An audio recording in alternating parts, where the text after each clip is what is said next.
Hi, ನಾನು ವಾಣಿ. ನಾನು digital marketing and AI tools training ಕೊಡ್ತೇನೆ. ಹಾಗಲೇ ಡಿಜಿಟಲ್ ಮಾರ್ಕೆಟಿಂಗ್ ಸರ್ವಿಸಸ್‌ನು ಕೊಡ್ತೀನಿ ನಿಮ್ಮ ಬಿಸ್ನೆಸ್‌ಗೆ.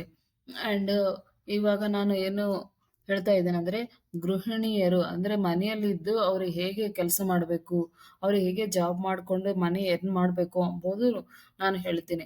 ಎದಕ್ಕಂದ್ರೆ ಎಐ ಟೂಲ್ಸು ಎಲ್ಲರಿಗೆ ಯೂಸ್ ಆಗ್ತವೆ. ನಿಮ್ಗೆ ಏನು ನಾಲೆಡ್ಜ್ ಬೇಕಾಗಿಲ್ಲ. ನಿಮ್ಗೆ ಆ ಎಐ ಟೂಲ್ಸ್‌ನಲ್ಲಿ ಹೇಗೆ ವರ್ಕ್ ಮಾಡಬೇಕೋ ಅಂಬೋದು ಗೊತ್ತಾಗಿದ್ರೆ ಸರಿ ಹೋಗುತ್ತೆ. ಅದು ಒಂದು ನೀವು ಆಹ್, ಟ್ರೈನಿಂಗ್ ತಗೊಂಡಿದ್ರೆ, ಆ ಎಐ ಟೂಲ್ಸ್ ಯೂಸ್ ಮಾಡಿ ನೀವು ಮನೆಯಿಂದ ಹಣವನ್ನು ಎರ್ನ್ ಮಾಡ್ಬೋದು. ಅದರ ಅದರಲ್ಲಿ ಫಸ್ಟು ಒಂದು ಕಾನ್ಸೆಪ್ಟ್ ಏನಂದ್ರೆ ಕಂಟೆಂಟ್ ಬರೆಯೋದು. ಕಂಟೆಂಟ್ ಅಂದ್ರೆ ನಿಮಗೆ ಕಂಟೆಂಟ್ ಬರಿಬೇಕಂದ್ರೆ ಯಾವುದೋ ಒಂದು ಲ್ಯಾಂಗ್ವೇಜ್‌ನಲ್ಲಿ ಗ್ರಿಪ್ ಇರಬೇಕು. ಅಂದ್ರೆ ಕನ್ನಡ, ತೆಲುಗು, ಇಂಗ್ಲಿಷ್, ತಮಿಳು, ಮಲಯಾಳಂ ಯಾವುದಾದ್ರೂ ಲ್ಯಾಂಗ್ವೇಜ್‌ನಲ್ಲಿ ನಿಮಗೆ ಕಂಟೆಂಟ್ ಬರಿಬೇಕಂದ್ರೆ ನಿಮ್ಗೆ ಅದರ ಮೇಲೆ ಸ್ಟ್ರಾಂಗ್ ಕಮಾಂಡ್ ಇರಬೇಕು. ಆದ್ರೆ ಅದು ಏನು ಇರ್ಲಾರ್ದ ಚಾಟ್ ಜಿಪಿಟಿ ಯೂಸ್ ಮಾಡಿ ನೀವು ಕಂಟೆಂಟ್ ಬರಿಬೋದು. ಇದನ್ನು ನಾವು ಎಲ್ಲಿ ಯೂಸ್ ಮಾಡಬೇಕು ಅಂದ್ರೆ ಅದಕ್ಕೆ ಬ್ಲಾಗಿಂಗ್ ಮಾಡ್ಬೋದು, ಆರ್ಟಿಕಲ್ಸ್‌ನ ಬರಿಬೋದು ಅಂಡ್ ಸೋಷಿಯಲ್ ಮೀಡಿಯಾ ಕಂಟೆಂಟ್ ಮಾಡ್ಬೋದು. ಇದೆಲ್ಲ ನಿಮಗೆ ಸ್ಕಿಲ್ ಬಂತಂದ್ರೆ, ಈ ಸ್ಕಿಲ್ ತಗೊಂಡು ಹೋಗಿ ನೀವು ಫೈವರ್, ಅಪ್‌ವರ್ಕ್ ಅಂತ ವೆಬ್‌ಸೈಟ್ಸ್ ಇರ್ತವೆ. ಅದರಲ್ಲಿ ನೀವು ಲಾಗಿನ್ ಆಗಿ, ನಾವು ಈ ತರಹ ಕೆಲಸ ಮಾಡ್ತೀವಿ ಅಂತ ನೀವು ಪೋರ್ಟ್‌ಫೋಲಿಯೋ ಬಿಲ್ಡ್ ಮಾಡ್ಕೊಂಡ್ರೆ, ಅಲ್ಲಿಂದ ನಿಮ್ಗೆ ವರ್ಕ್ ಬರ್ತದೆ. ಅದು ವರ್ಕ್ ಕಂಪ್ಲೀಟ್ ಮಾಡಿ ನೀವು ಮನಿ ಎರ್ನ್ ಮಾಡ್ಬೋದು. ಇಲ್ಲ ಅಂದ್ರೆ ನೀವೇ ಬ್ಲಾಗಿಂಗ್ ಮಾಡಿಕೊಂಡು, ನೀವೇ ಕಂಟೆಂಟ್ ಬರೆದು, ನಿಮ್ಮ ಕಂಟೆಂಟ್ ಬ್ಲಾಗ್‌ನಲ್ಲಿ ಅಪ್‌ಡೇಟ್ ಮಾಡಿ, ಅದನ್ನ ಅದರಲ್ಲಿ ವರ್ಕ್ ಮಾಡಿ, ನೀವೇ ನಿಮ್ಮ ಓನ್ ಆಗಿ ಮನಿ ಎರ್ನ್ ಮಾಡ್ಬೋದು. ಇಲ್ಲ ಬಹಳಷ್ಟು ಚಾನ್ಸಸ್ ಇದಾವೆ. ನಾವು ಯಾವುದಾದ್ರೂ ಕೋರ್ಸ್ ನಾವು ತಗೊಂಡಿದ್ರೆ ಆದ್ರೆ ಸಾಫ್ಟ್‌ವೇರ್ ಕೋರ್ಸ್ ಅದು ಎನಿ ಕೋರ್ಸ್ ನಿಮ್ಗೆ ಅದು ವರ್ಕ್ ಆಫೀಸ್ ಅವ್ರು ನಿಮ್ಗೆ ವರ್ಕ್ ಕೊಟ್ಟಿದ್ರೇನೆ ಮಾಡ್ಲಿಕ್ಕೆ ಬರ್ತದೆ. ಆದ್ರೆ ಈ digital marketing or AI tools ಆ ತರಹ ಅಲ್ಲ. ನಿಮ್ಗೆ ವರ್ಕ್ ಬಂದ್ರೆ ಸಾಕು. ನೀವು ಎಷ್ಟು ವೇಸ್ ಇದಾವೆ ಅಂದ್ರೆ ನಿಮ್ಮ ಐಡಿಯಾಲಜಿ ಬೇಸ್ ಮಾಡ್ಕೊಂಡು ನೀವು ಆ ತರಹ ಎರ್ನ್ ಮಾಡ್ಲಿಕ್ಕೆ ಚಾನ್ಸಸ್ అయితే ಇರ್ತವೆ. ಆದ್ರೆ ನೀವು ಓನ್ ಆಗಿ ಬ್ಲಾಗಿಂಗ್ ಮಾಡ್ಬೋದು, ಅಫಿಲಿಯೇಟ್ ಮಾರ್ಕೆಟಿಂಗ್ ಮಾಡ್ಬೋದು, ಕಂಟೆಂಟ್ ಬರಿಬೋದು, ಡಿಸೈನಿಂಗ್ ಮಾಡ್ಬೋದು, ಒಂದು ಎಸ್-ಇ-ಒ ವರ್ಕ್ ಮಾಡ್ಬೋದು, ಸೋಷಿಯಲ್ ಮೀಡಿಯಾ ಮ್ಯಾನೇಜ್ಮೆಂಟ್ ಮಾಡ್ಬೋದು, ಈ ಥರ ಡ್ರಾಯಿಂಗ್ಸ್ ಡಿಸೈನ್ ಮಾಡಿ ಬುಕ್ಸ್ ಮಾಡ್ಬೋದು, ಅದನ್ನು ಸೇಲ್ ಮಾಡ್ಬೋದು. ಆ್ಯಂಡ್ ಗ್ರಾ ಗ್ರಾಫಿಕ್ಸ್ ಡಿಸೈನ್ ಮಾಡ್ಬೋದು. ಈ ತರಹ ನೀವು 10-15 ಟೈಪ್ಸ್ ಆಫ್ ಎರ್ನಿಂಗ್ ವೇಸ್ ನಿಮಗೆ ಈ ಡಿಜಿಟಲ್ ಮಾರ್ಕೆಟಿಂಗ್‌ನಲ್ಲಿ ಬರ್ತವೆ. ಆದ್ರೆ ನೀವು ಅದರಲ್ಲಿ ನಿಮ್ಗೆ ಯಾವುದು ಇಂಟ್ರೆಸ್ಟ್ ಇದ್ರೆ ಅದರಲ್ಲಿ ಕಂಟಿನ್ಯೂ ಆಗಬಹುದು. ಹ್ಮ್. ಬಹಳಷ್ಟು ಈಸಿಯ ವರ್ಕ್. ಅದರಲ್ಲಿ ಗ್ರಾಫಿಕ್ ಡಿಸೈನಿಂಗ್ ಫಸ್ಟ್ ಕಂಟೆಂಟ್ ಬರೆಯೋದು, ಆಮೇಲೆ ಅದಕ್ಕೆ ಹೇ ತರಹ ಗ್ರಾಫಿಕ್ ಮಾಡಬೇಕು. ಅದ್ರ ಗ್ರಾಫಿಕ್ ಡಿಸೈನ್ ಮಾಡೋದು. ಅದಕ್ಕೆ ಗ್ರಾಫಿಕ್ ಡಿಸೈನ್ ಮಾಡಲಿಕ್ಕೆ ಸಾಫ್ಟ್‌ವೇರ್ಸ್ ಇರ್ತವೆ. ಬಟ್ ಆ ಸಾಫ್ಟ್‌ವೇರ್ಸ್ ಎಲ್ಲ ನಮಗೆ ಇವಾಗ ಕಲಿಯುವ ಅವಶ್ಯಕತೆ ಇಲ್ಲ. ಇಲ್ಲಿ ಗ್ರಾಫಿಕ್ಸ್ ಡಿಸೈನ್ ಮಾಡೋ ಒಂದು ಟೂಲ್ ಇದೆ ಕ್ಯಾನ್ವಾ. ಆ ಇಲ್ಲ ಕ್ಯಾನ್ವಾ ಇಲ್ಲ ಅಂದ್ರೆ ಡೈರೆಕ್ಟ್ ಎಐ ಟೂಲ್ಸ್ ಇದಾವೆ. ಎಐ ಟೂಲ್ಸ್‌ನಲ್ಲಿ ನಮ್ಗೆ ಯಾವ ತರಹ ಇಮೇಜ್ ಬೇಕೋ ಜಸ್ಟ್ ಕಂಟೆಂಟ್ ಕೊಟ್ಟಿದ್ರೆ ಅದೇ ಡಿಸೈನ್ ಮಾಡಿ ನಮಗೆ ಕೊಟ್ಟು ಬಿಡುತ್ತೆ. ಇದು ಬಹಳಷ್ಟು ಈಸಿಯ ವೇಸ್ ಇದಾವೆ. ಇವತ್ತು ನಾನು ಥಿಯರಿ ಕ್ಲಾಸ್ ಹೇಳ್ತೇನೆ. ನಾಳೆಗೆ ಅದನ್ನ ಪ್ರಾಕ್ಟಿಕಲ್ ಕ್ಲಾಸ್ ನಾನು ಮಾಡಿ ತೋರಿಸ್ತೀನಿ ಹೇಗೆ ಮಾಡಬೇಕು ಅಂತ ನೆಕ್ಸ್ಟ್ ಕ್ಲಾಸ್‌ನಲ್ಲಿ. ಈ ತರಹ ನಾವು ಗ್ರಾಫಿಕ್ಸ್ ಟೂಲ್‌ನ ಯೂಸ್ ಮಾಡಿ ನೀವು ಇಮೇಜ್ ಡಿಸೈನ್ ಮಾಡ್ಬೋದು. ಆ ಇಮೇಜ್‌ನ ಸೇಲ್ ಮಾಡ್ಬೋದು. ಬಿಸ್ನೆಸ್ ಕಾರ್ಡ್ಸ್ ಮಾಡ್ಬೋದು, ಸೋಷಿಯಲ್ ಮೀಡಿಯಾ ಪೋಸ್ಟ್ ಮಾಡ್ಬೋದು, ಫೆಸ್ಟಿವಲ್ ಪೋಸ್ಟ್ ಮಾಡ್ಬೋದು. ಲೈಕ್ ಬಿಸ್ನೆಸ್ ಕಾರ್ಡ್ಸ್ ಮಾಡೋದು, ಲೋಗೋಸ್ ಡಿಸೈನ್ ಮಾಡೋದು. ಈ ತರ ನಿಮ್ಮ ಬಗಲಾಗ ಬಿಸ್ನೆಸ್ ಯಾರ್ಯಾರು ಇರುತ್ತೋ ಅವೆಲ್ಲ ನೀವು ಮಾಡಿಕೊಟ್ಟಿದ್ರು ನೀವು ಅಮೌಂಟ್ ಎರ್ನ್ ಮಾಡ್ಲಿಕ್ಕೆ ಚಾನ್ಸಸ್ ಇರ್ತವೆ. ನಿಮ್ಮ ಬಗಲ್ನಲ್ಲಿ ಯಾವುದಾದ್ರೂ ಆಫೀಸ್ ಇದೆ ಅಂದ್ರೆ ಅಲ್ಲಿಗೆ ಹೋಗಿ ನಾನು ಈ ತರ ಬಿಸ್ನೆಸ್ ಕಾರ್ಡ್ ಮಾಡಿಕೊಡ್ತೀನಿ ನಮಗೆ ಕೊಡ್ರಿ ಅಂತ ನೀವು ಆರ್ಡರ್ ತಗೊಂಡು ನೀವು ಮಾಡ್ಬೋದು. ಅದು ನೀವು ಒಂದು ಸ್ಕಿಲ್ ನಿಮ್ಗೆ ಈಸಿಯಾಗಿ ಬರುತ್ತೆ. ಎ ಟೂಲ್ಸ್ ಹೇಗೆ ಅಂದ್ರೆ ನಮ್ಗೆ ಏನು ಗೊತ್ತಿಲ್ಲಾರ್ದವ್ರಿಗೆ ಅದು ಎಲ್ಲ ಹೇಳ್ಕೊಡಿಸ್ತದೆ. ಹೇಗೆ ನಾವು ಮಾಡಬೇಕು ಅಂತ complete A to Z information ಕೊಡುತ್ತದೆ ಎ ಟೂಲ್. ಅದನ್ನ ಯೂಸ್ ಮಾಡ್ಕೊಂಡು ನೀವು ನಿಮ್ಮ ಲೈಫ್‌ನ ಚೆನ್ನಾಗಿ ಮಾಡ್ಕೊಳ್ಳಕ್ಕೆ ಈಸಿಯೆಸ್ಟ್ ವೇ ಇದು ಎ ಟೂಲ್. ಈಗ ನಿಮ್ಗೆ ಅಸಿಸ್ಟೆನ್ಸ್ ಕೊಡುತ್ತೆ, ನಿಮ್ಗೆ ಐಡಿಯಾಸ್ ಕೊಡ್ತೀನಿ. ಏನ್ ಮಾಡ್ಬೇಕು ಗೊತ್ತಿಲ್ಲ ಅಂದ್ರೂನು ಅದನ್ನೇ ಹೇಳ್ತೇನೆ. ನಾನು ಎಂ-ಎಸ್-ಸಿ ಓದಿದ್ದೇನೆ. ನನಗೆ ಇಲ್ಲ ಬಿ-ಟೆಕ್ ಕಂಪ್ಲೀಟ್ ಮಾಡಿದ್ದೀನಿ. ಇಲ್ಲ ನಾನು ಡಿಗ್ರಿ ಓದೀನಿ. ಇಲ್ಲ ನಾನು ಇಂಟರೇ ಓದೀನಿ. ಬಟ್ ನಾನು ಮನಿ ಎರ್ನ್ ಮಾಡ್ಬೇಕು. ಅದನ್ನು ಎ ಐ ಟೂಲ್ ಯೂಸ್ ಮಾಡಿ ನಾನು ఏ ತರಹ ಯೂಸ್ ಮಾಡ್ಬೇಕು ಅಂತ ಎ ಐ ಟೂಲ್‌ಗೆ ನೀವು ಕ್ವೆಷನ್ ಹಾಕಿದ್ರೆ ಅದು ತೋರಿಸುತ್ತೆ ನಿಮ್ಗೆ ವೇಸ್. ನೀವು ಏನು ಅಷ್ಟು ಈಸಿ ಆಗಿಬಿಟ್ಟಿದೆ. ಬಟ್ ಈ ತರಹ ಟೂಲ್‌ಗ ನಾವು ಚೆನ್ನಾಗಿ ಯೂಸ್ ಮಾಡ್ಕೊಂಡ್ರೆ ಲೈಫ್ ಚೆನ್ನಾಗಿ ಇರುತ್ತೆ. ಚೆನ್ನಾಗಿ ಹಣ ಎರ್ನ್ ಮಾಡ್ಲಿಕ್ಕೆ ಚೆನ್ನಾಗಿರುತ್ತೆ. ಆದ್ರೆ ನಮಗೊಂದು ಸೋಷಲ್ ಲೈಫ್ ಇರುತ್ತೆ, ಗುಡ್ ಲೈಫ್. ಈ ತರಹ ನೀವು ಯೂಸ್ ಮಾಡ್ಕೋಬಹುದು. ನಿಮ್ಗೆ ಡಿಜಿಟಲ್ ಮಾರ್ಕೆಟಿಂಗ್ ಕ್ಲಾಸಸ್ ಬೇಕು ಅಂದ್ರೆ ನಾನು digital marketing plus AI tools ನಾವು ಕಲಿಸ್ತೀನಿ. ಅದು ಆಮೇಲೆ ಪ್ರಾಜೆಕ್ಟ್ ಕೊಡ್ತೇನೆ. ಆಮೇಲೆ ನೀವು ಇಂಟರ್ನ್‌ಶಿಪ್ ಆ ತರಹ ಕೊಡ್ತೇನೆ. ಅದು ಇಂಟ್ರೆಸ್ಟ್ ಆದ್ಮೇಲೆ ನೀವು ಜಾಬ್ ಬೇಕಂದ್ರೆ ಜಾಬು, ಇಲ್ಲ ಫ್ರೀಲಾನ್ಸಿಂಗ್ ಬೇಕಾದ್ರೆ ಫ್ರೀಲಾನ್ಸಿಂಗ್, ಇಲ್ಲ ಅಫಿಲಿಯೇಟ್ ಮಾರ್ಕೆಟಿಂಗ್ ಈ ತರಹ ನೀವು ಪ್ಲಾನ್ ಮಾಡ್ಕೋಬಹುದು. ನಿಮ್ಗೆ ಏನು ಇಂಟ್ರೆಸ್ಟ್ ಇರ್ತದೋ ಅದನ್ನಲ್ಲಿ ಹೋಗ್ಬೋದು. ಆದ್ರೆ ಒಂದು ನೀವು ಫಸ್ಟ್ ಸ್ಕಿಲ್ ಅಂಬೋದು ನಿಮಗೆ ಬೇಕು. ಅದನ್ನು ಇದಕ್ಕೆ ನಿಮ್ಗೆ ಕ್ವಾಲಿಫಿಕೇಷನ್ ಬೇಕಾಗಿಲ್ಲ ಅಂಡ್ ಕೋಡಿಂಗ್ ಸ್ಕಿಲ್ಸ್ ಬೇಕಾಗಿಲ್ಲ. ಪ್ರೀವಿಯಸ್ ಎಕ್ಸ್‌ಪೀರಿಯನ್ಸ್ ಏನೂ ಬೇಕಾಗಿಲ್ಲ. ನಿಮ್ಗೆ ಜಸ್ಟ್ ಓದೋದು, ಬರೆಯೋದು ಗೊತ್ತಾಗಿದ್ರೆ ಸಾಕು. ಇನ್ನು ಅದಕ್ಕೆ ಬಿಟ್ಟು ಏನೂ ಬೇಕಾಗಿಲ್ಲ. ಅಷ್ಟೇ. ಯಾರಾದ್ರೂ ಮಾಡ್ಬೋದು. ಇದು complete depends on the talent.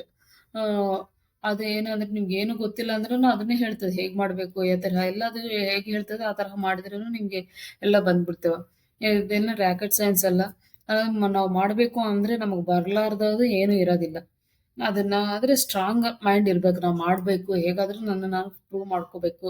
ಇವ್ ನಾನು ಒಂದು ಸ್ಟೇಟಸ್ ನಮ್ಗೆ ಬೇಕು. ಈ ತರಹ ನಮ್ಗೆ ಸ್ಟ್ರಾಂಗ್ ಮೈಂಡ್ ಇದ್ರೆ ಈಸಿಯಾಗಿ ಮಾಡ್ಬೋದು. ಇ ಇದಕ್ಕೆ ಬಿಟ್ಟು ಈಸಿಯ ವರ್ಕ್ ನಿಮ್ಗೆ ಸಿಗೋದಿಲ್ಲ. ಸೆಲ್ಲಿಂಗ್ ಜನರೇಟೆಡ್ ಪ್ರಾಡಕ್ಟ್ಸ್ ನಾವು ಈಸಿಯಾಗಿ ಸೇಲ್ ಮಾಡ್ಬೋದು. ಏನಂದ್ರೆ ಡ್ರಾಯಿಂಗ್ ಬುಕ್ಸ್, ಆರ್ಟ್ಸ್, ಈ ತರಹ ಸಣ್ಣ ಹುಡುಗರಿಗೆ ಡ್ರಾಯಿಂಗ್ ಬುಕ್ಸ್ ನಾವು ಪ್ರಿಪೇರ್ ಮಾಡಿ ಅಮೆಝಾನಲ್ಲಿ ಸೇಲ್ ಮಾಡ್ಬೋದು. ಅವ್ರಿಗೆ ನಾವು ಈ ತರ ಡ್ರಾಯಿಂಗ್ ಮಾಡಿ ಅಮೆಝಾನ್‌ಗೆ ಕೊಟ್ಟಿದ್ರೆ ಅವರೇ ಬುಕ್ ಪ್ರಿಂಟ್ ಮಾಡಿ ಸೇಲ್ ಮಾಡ್ತಾರೆ. ಅದ್ರ ಕಮಿಷನ್ ನಮಗೆ ಬರುತ್ತೆ. ಅದನ್ನು ಮಾಡ್ಬೋದು. ಆದ್ರೆ ಈ ಬುಕ್ ಬರಿಬೋದು. ನಿಮ್ಗೆ ಯಾವ್ದಾದ್ರು ಸಬ್ಜೆಕ್ಟ್ ಇದೆ, ಬಯೋಟೆಕ್ನಾಲಜಿ ಗೊತ್ತು, ಮೈಕ್ರೋಬಯಾಲಜಿ ಗೊತ್ತು, ಎಲ್ಲೋ ಕೆಮಿಸ್ಟ್ರಿ, ಫಿಸಿಕ್ಸ್ ಈ ತರಹ ಯಾವ್ದಾದ್ರು ಮಾಡ್ಬೋದು. ಇಲ್ಲ ಮನಿ ಹೇಗೆ ಅರ್ನ್ ಮಾಡಬೇಕು, ಬಿಸ್ನೆಸ್ ಹೇಗೆ ಮಾಡಬೇಕು, ಸಾಫ್ಟ್ವೇರ್ ಹೇಗೆ ವರ್ಕ್ ಆಗುತ್ತೆ, ಈ ತರಹ ನೀವು ಯಾವ ಸಬ್ಜೆಕ್ಟ್‌ನಲ್ಲಿ ಇದ್ರದ್ದು ಕುಕಿಂಗ್ ಮಾಡೋದು, ಇಲ್ಲ ಕೇಕ್ಸ್ ಮಾಡೋದು ಯಾವುದಾದ್ರೂ ನಿಮ್ಗೆ ಸಬ್ಜೆಕ್ಟ್ ಇತ್ತಂದ್ರೆ ಅದಕ್ಕಾಗಿ ಇ ಬುಕ್ಸ್ ಮಾಡಿ, ಆ ಇ ಬುಕ್ಸ್‌ನ ಸೇಲ್ ಮಾಡ್ಕೊಂಡು ನಿಮ್ಗೆ ಅಮೌಂಟ್ ಎರ್ನ್ ಮಾಡ್ಲಿಕ್ಕೆ ಚಾನ್ಸ್ ಇರುತ್ತೆ. ಅದನ್ನು ನೀವು ಈ ಬುಕ್ಸನ್ನ ಅಮೆಝಾನ್‌ನಲ್ಲಿ ಸೇಲ್ ಮಾಡ್ಬೋದು.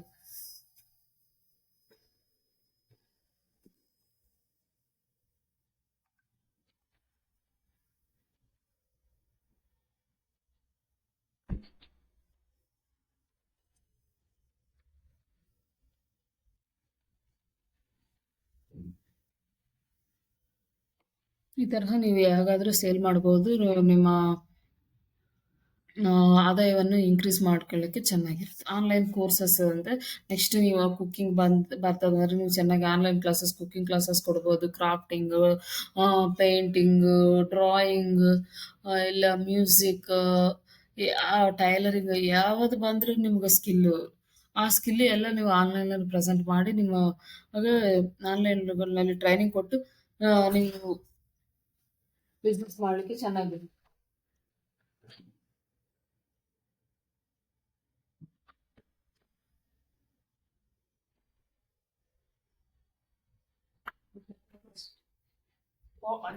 ಅದೇನು ಪಡೋಸ್ ಇರ್ಬೇಕು. ಇದರಲ್ಲಿ ನೀವು ಯೂಟ್ಯೂಬ್ ವಿಡಿಯೋ ಕಂಟೆಂಟ್ ಮಾಡೋದು ನೀವು ಗೊತ್ತಿಲ್ಲ ನಿಮ್ಗೆ ಹೇಗೆ ಮಾಡಬೇಕು ಯೂಟ್ಯೂಬ್ ಚಾನಲಲ್ಲಿ ನೀವು ಫೇಸ್ ತೋರಿಸ್ಬೇಕು, ವಾಯ್ಸ್ ಚೆನ್ನಾಗಿರೋದಿಲ್ಲ, ಈ ಥರ ಏನು ಹಂಚ್ಕೋಬಾರ್ದು. ನಿಮ್ಗೆ ಟೂಲ್ಸ್ ಇರ್ತದೆ, ನೀವು ಏನು ಬರಬೇಕು ಸ್ಕ್ರಿಪ್ಟ್ ಬರ್ತದೆ, ಸ್ಕ್ರಿಪ್ಟ್ ತೊಗೊಂಡು ಬಂದು ನಾವು ವಾಯ್ಸ್ ಜನ್ರೇಟ್ ಮಾಡಬೇಕು. ವಾಯ್ಸ್ ಜನ್ರೇಟ್ ಮಾಡಿ ವಾಯ್ಸ್ ಕೊಟ್ಟಿದ್ರೆ ನಮಗೆ ವಿಡಿಯೋ ಜನ್ರೇಟ್ ಆಗುತ್ತೆ. ಈ ತರಹ ನೀವು ಏದಾದ್ರೂ ಮಾಡ್ಬೋದು. ಇದೆಲ್ಲ ಹೇಗೆ ಮಾಡಬೇಕು ಈ ಟೂಲ್ಸ್ ಎಲ್ಲ ನಾನು ಕ್ಲಾಸ್ನಲ್ಲಿ ಕಲಿಸ್ತೀನಿ. ಕಂಟೆಂಟ್ ಐಡಿಯಾ ಹೇಗೆ ತಗೋಬೇಕು, ಬ್ಲಾಗ್ಸ್ ಹೇಗೆ ಕ್ರಿಯೇಟ್ ಮಾಡಬೇಕು, ಇದೆಲ್ಲ ಹೇಗೆ ಬರಬೇಕು, ಅದಕ್ಕೆ ಪ್ರಾಂಪ್ಟ್ ಹೇಗೆ ಬರಬೇಕು, ಇದೆಲ್ಲ ನಾವು ಕ್ಲಾಸ್ನಲ್ಲಿ ಹೇಳ್ತೇನೆ. Next social media management. ನಮಗೆ ಸೋಷಿಯಲ್ ಮೀಡಿಯಾ ಹೇಗೆ ಮ್ಯಾನೇಜ್ ಮಾಡಬೇಕು ಅಂಬೋದು ಇದಕ್ಕೆ ಟೂಲ್ಸ್ ಇರ್ತವೆ. ಇದು ಆದರೆ ಪೇಯ್ಡ್ ಟೂಲ್ಸ್, ಫ್ರೀ ಟೂಲ್ಸ್ ಎಲ್ಲ ಹ್ಮ್, ನಾವು ಅಮೌಂಟ್ ಕೊಟ್ಟು ಇದು ತಗೋಬೇಕು. ಆದರೆ ಇದೇನಂದ್ರೆ ಜಾಬ್ ಮಾಡೋರಿಗೆ ಚೆನ್ನಾಗಿರುತ್ತೆ. ಬಟ್ ನಾರ್ಮಲಾಗಿ ವರ್ಕ್ ಮಾಡೋಕೆ ಅಷ್ಟೇನು ಬೇಕಾಗಿಲ್ಲ. ಯಾಕಂದ್ರೆ ಆಫೀಸ್‌ನಲ್ಲಿ ಅವ್ರಿಗೆ ಜಗ್ಗಿ ಸೋಷಿಯಲ್ ಮೀಡಿಯಾಸ್ ಇರ್ತಾವಲ್ಲ, ಅವೆಲ್ಲ ಮೇಂಟೈನ್ ಮಾಡ್ಲಿಕ್ಕೆ ಇವೆಲ್ಲ ಬೇಕಾಗ್ತವೆ. ನಮಗೆ ಒಂದೇ 2 ಇದ್ರೆ ನಮಗೆ ನಾವು ಓನಾಗಿ ಮಾಡ್ಕೋಬೋದು. ನಾವು ಎ ಟೂಲ್ಸ್‌ನ ಯೂಸ್ ಮಾಡಿ ಕ್ಯಾಪ್ಷನ್ಸ್ ಜನರೇಟ್ ಮಾಡ್ಬೋದು, ಹ್ಯಾಶ್ ಟ್ಯಾಗ್ಸ್ ಮಾಡ್ಬೋದು, ಪೋಸ್ಟ್ ಐಡಿಯಾಸ್ ಅದನ್ನೇ ಕೊಡ್ತದೆ, ಪೋಸ್ಟ್ ಟೈಮಿಂಗ್ಸ್ ಕೊಡ್ತದೆ. ಎಲ್ಲ ನಮಗೆ ಎ ಟೂಲ್ಸ್ ಜನರೇಟ್ ಮಾಡ್ತೀವಿ. ಎ ಟೂಲ್ಸ್ ಅಂದರೆ ನಮಗೆ ಬಹಳಷ್ಟು ಈಸಿ ಆಗಿದೆ. ಇದನ್ನ ಚೆನ್ನಾಗಿ ಯೂಸ್ ಮಾಡ್ಕೊಂಡಿದ್ರೆ ನಮಗೆ ಚೆನ್ನಾಗಿ ನಮ್ಮ ಲೈಫ್ ಹೋಗುತ್ತೆ. ಇದರಲ್ಲಿ ನೆಕ್ಸ್ಟ್ ಟೀಚಿಂಗ್ ಸೈಡ್ ಹೋಗೋರಿಗೆ ಇದನ್ನ ಬಹಳಷ್ಟು ಈಸಿ. ನಾವು ಯಾವುದಾದ್ರೂ ಕಾನ್ಸೆಪ್ಟ್ ಕೊಡಬೇಕಂದ್ರೆ ಅದು ಏನು ಕೊಡಬೇಕು ಎಲ್ಲ ಡೆಮೋ ಕೊಡ್ತದೆ, ಕಂಟೆಂಟ್ ಕೊಡ್ತದೆ. ನಾವು ಇದನ್ನು ನೋಟ್ಸ್ ಪ್ರಿಪೇರ್ ಮಾಡಿ ಸ್ಟೂಡೆಂಟ್ಸ್ಗೆ ಕೊಡಬೇಕಂದ್ರೆ ಅದ್ರ ಕಂಪ್ಲೀಟ್ ನೋಟ್ಸ್ನ ಟೂಲ್ಸ್ ಪ್ರಿಪೇರ್ ಮಾಡ್ತವೆ. ಈ ತರಹ ಮಾಡಲಿಕ್ಕೆ ಹೇಗೆ ಮಾಡಬೇಕು ಅಂಬೋದು ನೆಕ್ಸ್ಟ್ ಕ್ಲಾಸ್ನಲ್ಲಿ ನಾನು ಹೇಳ್ತೀನಿ. Next affiliate marketing. ಈ ಅಫಿಲಿಯೇಟ್ ಮಾರ್ಕೆಟಿಂಗ್ ಅಂದರೆ ನಾವು ಅಫಿಲಿಯೇಷನ್ ಅಂದರೆ ಬೇರೆ ಇನ್ನೊಬ್ಬರ ಪ್ರಾಡಕ್ಟ್ಸ್ ತೊಗೊಂಬಂದು ನಮ್ಮ ಸೋಷಿಯಲ್ ಮೀಡಿಯಾ ಯೂಟ್ಯೂಬ್ ಚಾನಲ್ ನಲ್ಲಿ ಹಾಕಿ ಅವ್ರು ಯಾರಾದರೂ ಪ್ರಾಡಕ್ಟ್ಸ್ ತೊಗೊಂಡ್ರೆ ನಮಗೆ ಕಮಿಷನ್ ಬರ್ತದೆ. ಇದು ಅಫಿಲಿಯೇಟ್ ಮಾರ್ಕೆಟಿಂಗ್. ಇದು ದೊಡ್ಡ ಮಾರ್ಕೆಟಿಂಗ್. ನಾವು ವರ್ಲ್ಡ್‌ನಲ್ಲಿ ಹೈಯೆಸ್ಟ್ ಮಾರ್ಕೆಟಿಂಗ್ ಇದನ್ನ ಮಾಡ್ತಾರೆ. ವರ್ಕ್ ಫ್ರಮ್ ಹೋಮ್ ಮಾಡೋರು. ಇದಕ್ಕೆ ಅದರಲ್ಲಿ ನಿಮ್ಗೇನಂದ್ರೆ ಒಂದು ಸೋಷಿಯಲ್ ಮೀಡಿಯಾ ವೆಬ್ಸೈಟ್ ಇರೋದು ಬೇಕಾಗುತ್ತೆ. ಮತ್ತು ಅವು ಹೇಗೆ ಮಾಡಬೇಕು ಅಂಬೋದು ನಾನು ತೋರಿಸ್ತೀನಿ. ಆದರೆ ಇವಾಗ ನೀವು ಅಷ್ಟು ಕಷ್ಟಪಟ್ಟು ಮಾಡೋದೇನಿಲ್ಲ. ಇಮೇಜ್ ಜನರೇಟ್ ಮಾಡಬೇಕಂದ್ರೆ ಎ ಟೂಲ್ಸ್ ಇದ್ದಾವೆ. ವಿಡಿಯೋ ಜನರೇಟ್ ಮಾಡಬೇಕಂದ್ರೆ ಎ ಟೂಲ್ಸ್ ಇದ್ದಾವೆ. ನೀವು ಯಾವುದೋ ಒಂದು ಟೂಲ್ ಯೂಸ್ ಮಾಡಿಕೊಂಡು ಇಮೇಜ್, ವಿಡಿಯೋಸ್ ಜನರೇಟ್ ಮಾಡಿ ನೀವು ಫಾಲೋವರ್ಸ್‌ನ ಇನ್ಕ್ರೀಸ್ ಮಾಡ್ಕೊಂಡ್ರೆ ನಿಮಗೆ ಅಫಿಲಿಯೇಟ್ ಮಾರ್ಕೆಟಿಂಗ್ ಚೆನ್ನಾಗಿ ಹೋಗುತ್ತೆ. ಇದು ದೊಡ್ಡ marketing. Most of the peoples affiliate marketing ಮಾಡೋರು ಇದ್ದಾರೆ ವರ್ಲ್ಡ್ ವೈಡ್‌ನಲ್ಲಿ. ಇದು ಒಂದು big marketing. Next managing the small business. Small business ನಿಮ್ಮ ಮನೆ ಹತ್ರ ಇದ್ದು ನೀವು ಸ್ಮಾಲ್ ಬಿಸ್ನೆಸ್ ಮಾಡ್ತಾ ಇದ್ರೆ ಅದು ಪಿಕಲ್ಸ್ ಸೇಲ್ ಮಾಡೋದು, ಇಲ್ಲಾಂದ್ರೆ ಯಾವುದಾದ್ರೂ ಕಂಟೆಂಟ್ ಸೇಲ್ ಮಾಡೋದು, ನಿಮ್ಮ ಪ್ರಾಡಕ್ಟ್ಸ್ ಸೇಲ್ ಮಾಡಲಿಕ್ಕೆ ಇದು ಚೆನ್ನಾಗಿರುತ್ತೆ. ಚಾಕ್ಲೇಟ್ಸ್ ಮಾಡೋರು, ಕೇಕ್ಸ್ ಮಾಡೋರು, ಇದೆಲ್ಲ ಸೋಷಿಯಲ್ ಮೀಡಿಯಾನಲ್ಲಿ ಟೂಲ್ಸ್‌ನಲ್ಲಿ ಮಾಡ್ಬೋದು. ಹಂಗೆ ಚಾಟ್ ಬೋರ್ಡ್ಸ್‌ನ ಯೂಸ್ ಮಾಡಿ ನಿಮ್ಮ ಬಿಸ್ನೆಸ್ ಎಲ್ಲ ಆಟೋಮೇಷನ್ ಮಾಡ್ಬೋದು. ಸ್ಮಾಲ್ ಬಿಸ್ನೆಸ್ ಮಾಡೋರಿಗೆ ಇದು ಚೆನ್ನಾಗಿರುತ್ತೆ. And voice products like A ತಗೊಂಡು ನಮಗೆ ವಾಯ್ಸ್ ಓವರ್ ಕೊಡೋದು, ಲೈಕ್ ಪಾಡ್‌ಕಾಸ್ಟಿಂಗ್ ಮಾಡೋದು, ಇವೆಲ್ಲ ನಮಗೆ ಯೂಸ್ ಆಗುತ್ತವೆ. ಈ ಎ ಟೂಲ್ಸನ್ನು ಹೇಗೆ ಯೂಸ್ ಮಾಡಬೇಕು ಅವೆಲ್ಲ ನಾನು ಫ್ರೀಯಾಗಿ ಕ್ಲಾಸ್ ಕೊಡ್ತಾ ಇದ್ದೀನಿ ಎ ಟೂಲ್ಸ್‌ಗೆ. ಅದರಲ್ಲಿ ಡಿಜಿಟಲ್ ಮಾರ್ಕೆಟಿಂಗ್ ಯಾರಾದರೂ ತಗೊಂತಾರೋ ಅವರಿಗೆ ಎ ಟೂಲ್ಸ್ ಫ್ರೀಯಾಗಿ ಹೇಳಿಸ್ತೀನಿ. ಯಾವುದನ್ನು ಯೂಸ್ ಮಾಡಿಕೊಂಡು ಜಾಬ್ ಮಾಡ್ಬೋದು, ನೀವು ಓನಾಗಿ ಅರ್ನ್ ಮಾಡ್ಕೋಬೋದು, ನೀವು ಬ್ಲಾಗಿಂಗ್ ಮಾಡ್ಬೋದು. ಯಾವುದು ನಿಮಗೆ ఏ ತರಹ ಬೇಕೋ ಅಂದರೆ ಆ ತರಹ ನೀವು ಮನಿ ಅರ್ನ್ ಮಾಡ್ಕೊಳ್ಳಿಕ್ಕೆ ಚಾನ್ಸಸ್ ಇರ್ತವೆ. ಇದು ಒಂದು ಈಸಿಯೆಸ್ಟ್ ಕೋರ್ಸು. ಈ ತರಹ easiest course, easiest money earning course ಯಾವುದಾದ್ರೂ ಒಂದು ಐತೆ ಅಂದರೆ ಇದು only digital marketing. Thank you.